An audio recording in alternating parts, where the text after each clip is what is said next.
welcome back to Flash Fiction Fridays and Ame Reads. I'm Teresa Garcia, or Amehana Arashi. Today's short fiction piece is a bit of folklore found in the collection Chinese Folk Tales, gathered by Louise and Yuan sequel. Today, we learn why rabbits live in burrows, a Han folk tale.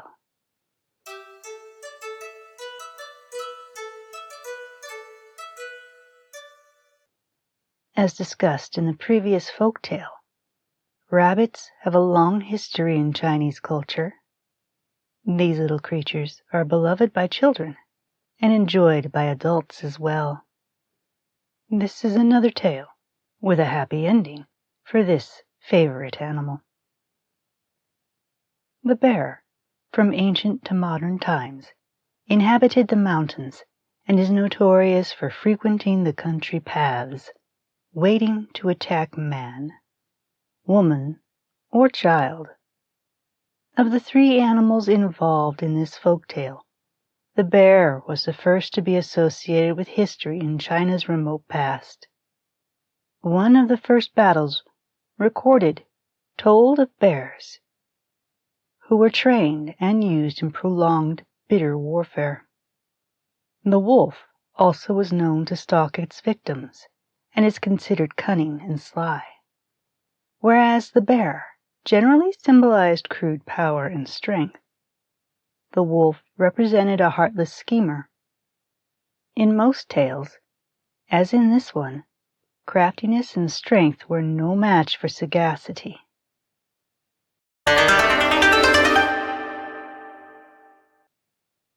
A long time ago, there was a wolf and a grizzly bear who enjoyed eating rabbit.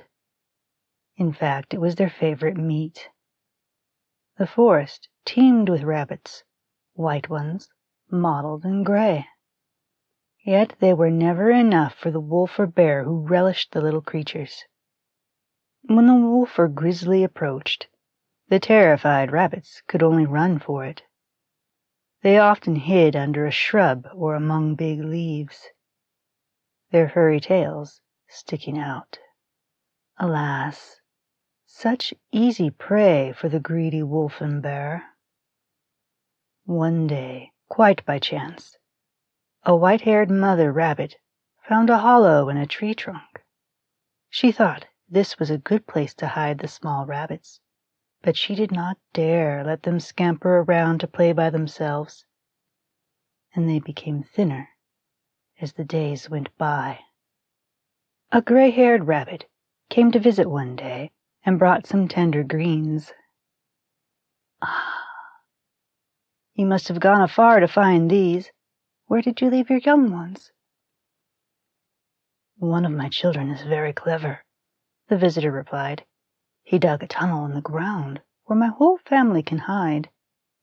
There are 3 holes connected by tunnels to enter quickly or escape whenever we need." "Ah!" the overjoyed rabbit replied.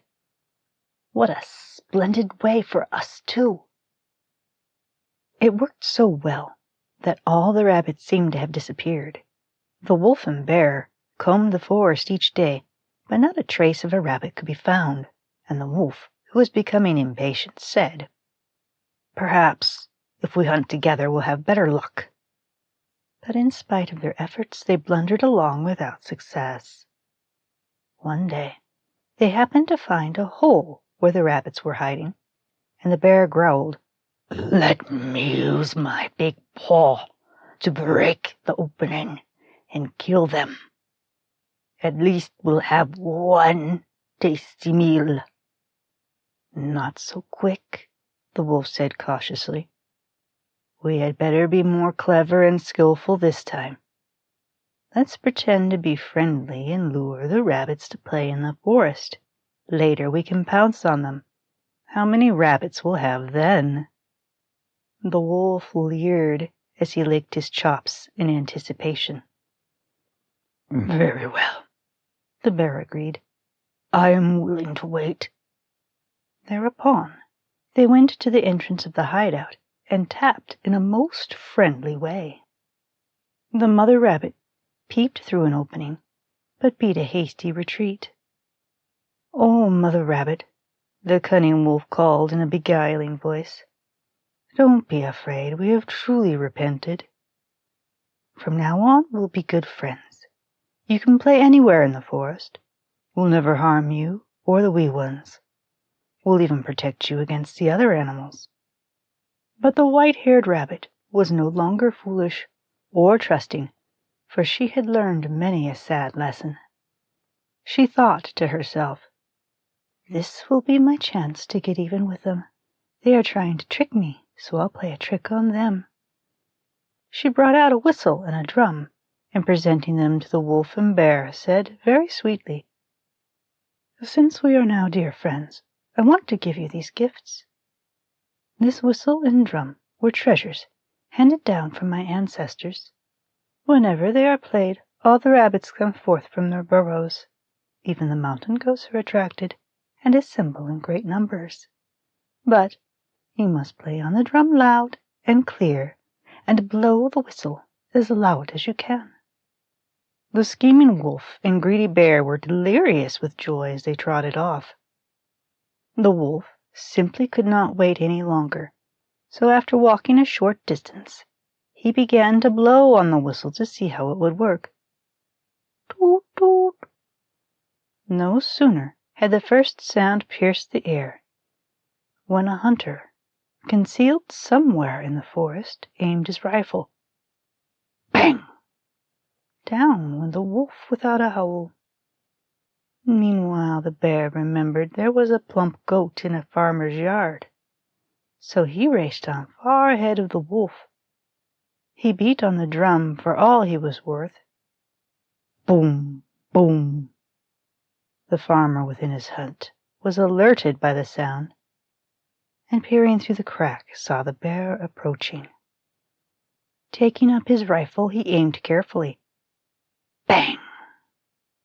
Down tumbled the bear, and lay motionless.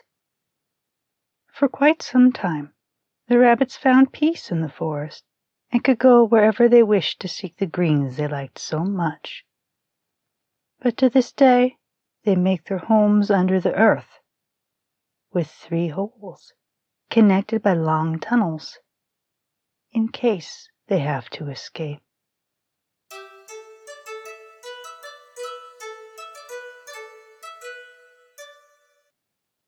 What did you learn from today's tale? What ideas does it give you to write?